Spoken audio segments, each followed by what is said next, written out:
Boum.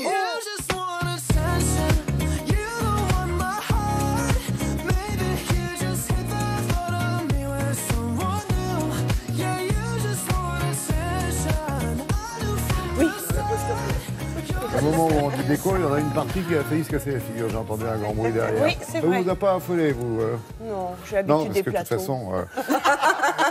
Et puis en plus, c'est la saison des salons, donc il y a de quoi aller remplacer tout ce qu'on aura cassé ici. Hein, Oui, c'est ça. tout à fait. Et en marge du salon aux professionnels, justement, Maison et Objets, se tient dans Paris Intramuros l'événement Paris Déco Off. Voilà. Ça fait 10 ans que ça dure, cette chose-là. Oui, ça fait 10 ans. Et alors, quand en 2009, on m'appelle, on me dit, tiens, il y a un petit salon qui va ouvrir, comme vous le disiez, en marge du gros salon Maison et Objets, qui se trouve à Villepinte. Là, on me dit, c'est dans Paris, c'est dans un quartier. Donc, ça a commencé vraiment, c'était confidentiel. C'était les éditeurs de tissus. Vous savez, ceux qui font les tissus. Et ça fait beaucoup dans la déco, les tissus. Et en fait, on n'en parlait pas trop. Et je me suis dit, tiens, ouais, je vais aller regarder. Il y avait déjà des petites fêtes dans la rue. Pardon. Oui, c'est pour ça que j'y suis allée. Oui, effectivement, on va pas se mentir, C'est pas pour les vrai. imprimer, hein, c'est pas pour... non. Bien que j'aime l'imprimer. Oui. Vous avez vu? Ça, on a- Donc en fait, et puis là, En fait, en c'est le 10 cas de ans, le dire. en fait, c'était bien. En fait, j'ai rencontré des décorateurs, j'ai pu avoir des conseils et surtout le grand public aussi, et c'était gratuit. Donc en fait, tout cet événement, il a pris une proportion incroyable. Là maintenant, il y a quand même 120 maisons de créateurs en décoration, parce que ce ne sont plus que les tissus, c'est devenu toute la décoration en général. Plus 40 galeries, il y a des conférences, il y a des concours avec des jeunes étudiants. Vous savez combien j'aime les jeunes. Eh bien, les étudiants. une mise en... Et les étudiants. On l'a déjà dit. Et non, mais je les encourage. Et voilà, je trouve que cet événement est complet. Et puis en plus, ils font appel au savoir-faire. Ils font travailler les maisons. Ils poussent le défi de la création. On regarde? Oui, allez, bon, on y voilà. va. Oui, quand même.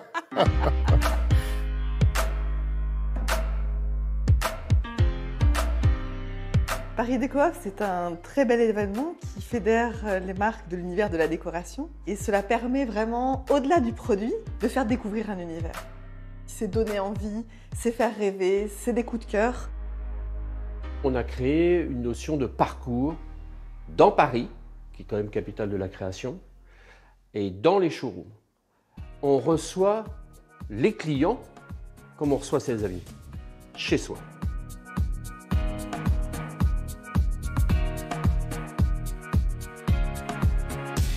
Paris Déco Off nous a laissé la possibilité de faire des formats XXL.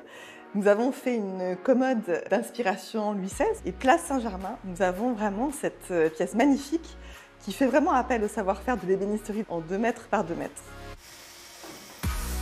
Nous avons aussi une collaboration avec un artiste, Julien Colombier, qui travaille au pastel gras. Donc nous sommes inspirés d'un de ses modèles. C'est comme un tableau en fait sur le mobilier. Le fait d'associer nos savoir-faire, l'art de la patine, à un dessin en fait d'un artiste jeune qui plus est, c'est une belle alchimie.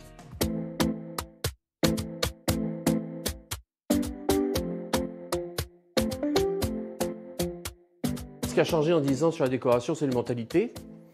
D'abord parce que l'habitat a changé. Le papier peint, qui était devenu désuet, revient au goût du jour. Car le papier peint, c'est l'expression même dans nos choix de ce que nous sommes. On passe d'un univers qui a été très centré sur le design, 100% design, à un univers qui ramène en fait les arts décoratifs. Les papiers peints, le tissu, le velours qui rentre dans la maison. On a tous envie en fait de pièces qui soient le reflet de ce que l'on est, qui ne soient pas un environnement trop froid, mais qui nous ressemble.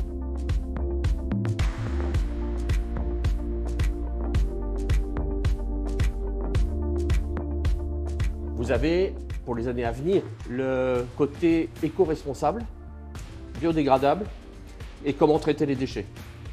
C'est là où il faut voir le changement de comportement qu'il va y avoir.